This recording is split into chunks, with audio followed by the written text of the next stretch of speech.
Good morning. I'm Brian Hale with the Harvest USA Report, sitting in for Howard. Here's a look at a report from the Idaho Wheat Commission.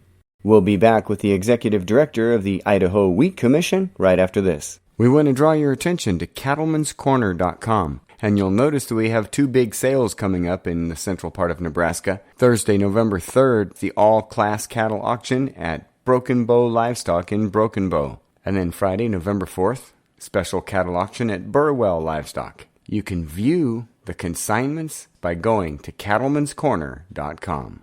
Looking back on the 2022 wheat crop across Idaho, Britany Hurst Marchant is happy with the results. The new executive director of the Idaho Wheat Commission says growers brought in 94 million bushels this year, slightly lower than the average 100 million bushels. She noted the slight decline could be blamed on the 2021 drought. Our subsoil moistures are still dry. We didn't have all the moisture that we would have liked to have had this year, especially in those dryland cropping areas. And so our overall bushels were just slightly low, but really good compared to last year's.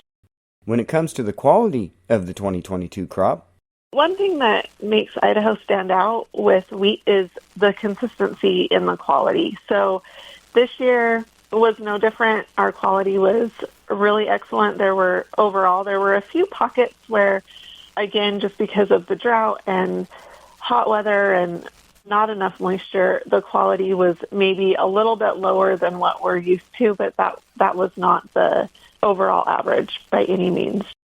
She says despite a solid crop and elevated wheat prices, skyrocketing input costs continue to cut into the bottom line of many producers. And that's a look at our Harvest USA report for today.